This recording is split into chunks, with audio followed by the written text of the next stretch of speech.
President Trump just signed an executive order that made firm fixed price contracts the default for federal procurements.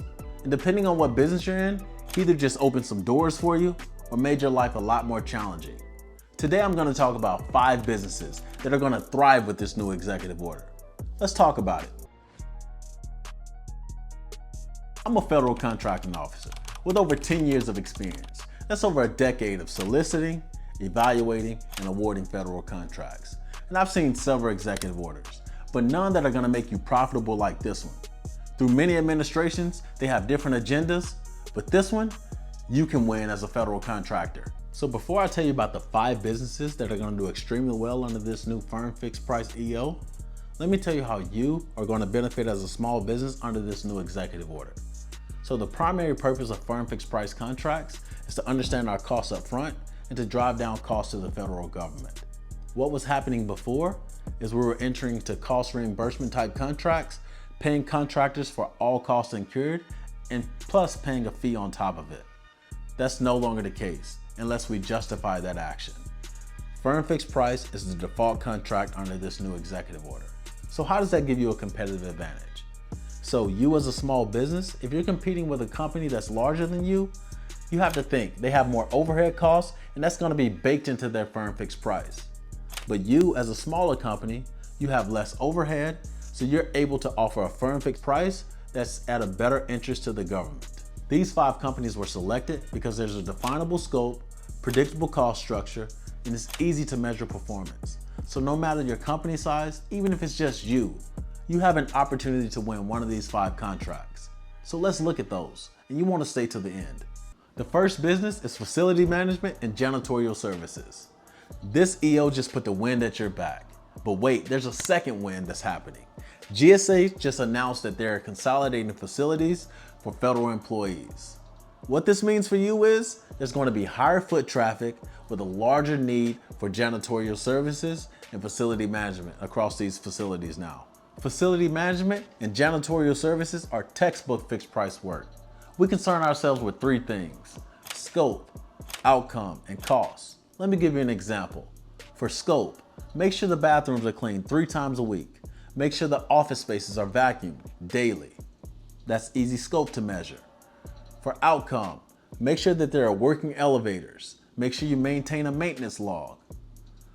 That's easily to recognize the scope. For costs, the cost is simple. Cost of supplies plus your service that you provide. All this wrapped up in a fixed price that's easy to measure. That's what we're looking for. From my side of the table, when I see a proposal for janitorial services that has documented labor rates, realistic price, that's an easy award. There's no risk to the government, and I can make that award quickly. Business 2 is cybersecurity, and you as a small business should pay special attention to this because the federal government requested $16 billion this year for cybersecurity requirements. And the CMMC has forced federal employees and the federal government to make sure that their security systems are in compliance. And we're looking to you for that type of assistance. Cybersecurity meets this executive order for firm fixed price because there's a definable scope. We may ask you to find 110 controls, create a remediation plan, or simply document your findings. It's easy to identify the boundaries. This system, this window of time, under this network. It's easy. And SLAs may be defined as response times, incident coverage, and reporting cadence. All simple things that we can easily do under a firm fixed price. A challenge I see when I'm evaluating small businesses for cybersecurity is they often underbid the contract in order to win. This leads to a performance issue later. So I highly advise you to understand your capabilities, understand your price point before you submit that firm fixed price proposal. The next business is staffing and workplace solutions. Now this is one of the most misunderstood contract types in the small business community, but it's actually firm fixed price, and I'm gonna show you how. So when we as the government need staffing, we tell you the labor category, we tell you the qualifications that they need, and we tell you the number of days or the number of hours per year. These are all definable things, which makes them fit perfectly as a firm fixed price, labor of effort. That hyphen tells you the labor of effort in which we're going to pay you for those staffing positions. I'm going to share with you how relevant and how needed this business type is for the federal government. Just last month, SOCOM solicited a $34 million small business set-aside for staffing services. This is just one agency in 1 month for $34 million. And it was a firm fixed price level effort contract. To make yourself competitive for firm fixed price on the staffing services, you want to understand your direct wages, your labor, your overhead, your G&A, and your profit. And a pro tip, build in a minor escalation for wages. That way you don't run into any issues later. Most of these things can be found on GSA Calc Plus to help you secure your pricing. The next business is professional and training services. Now this could be a one and done, unlike the ones that we listed before that were on an annual basis. This is something that you can provide one time to the government and be done with. So whether you're providing something that's compliant, technical, or professional, this is something that you can provide to the government and we spend billions of dollars each year on. The reason this falls under firm fixed price is because you know the seats that you're offering, the length of the course, and the certification that you're providing.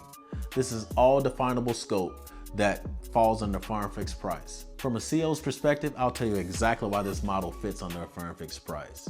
Because we know exactly how many federal employees are going to be trained, the duration of time they're going to be listed at this course, and the certification they're going to receive.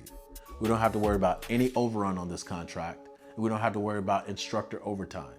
All that's going to be baked into the firm fixed price cost. That's something easy that we can award right away, and that's something that you can win easily, providing the service that you're giving the government. The next business is IT help desk and managed services. Now some would argue that this does not fall under firm fixed price. It's more of a time and materials. And I'm not going to say that they're wrong, because historically speaking, that has been the case. They bill for the time and the materials that they use to the government and we pay that back. But it can be a firm fixed price, and I'm going to show you how. This is how we make an IT service contract a firm fixed price. We easily identify your scope, your outcome, and your cost. So what you need to present to us is you're going to provide coverage for however many users, let's say 500 users. At this cost per user per month, so let's say it's $10 per user per month, that's going to give us a cost that's definable, and you're going to say, these are the services that I'm going to provide at this fixed cost. If all these things are easily defined, we stay within the confines of this executive order. So for you as a small business, it's very important for you to understand your pricing, understand your overhead, understand your G&A, understand your bottom line. All these things are going to make you competitive for firm fixed price. You don't want to get yourself in a sticky situation, because with a firm fixed price, you as the contractor absorb all the risk, and the government, we know what we're paying up front. So what you need to do is to understand everything that's associated with that firm fixed price. So when you submit a proposal, you're not putting yourself in a position where you're going to run into an overrun and you can't afford to stay for the duration of this contract. Because anything that you do to save costs is going to be profit for you. Anything that increases costs is going to be a business loss for you. So good luck. Make sure you're doing what's necessary to make sure that you're competitive.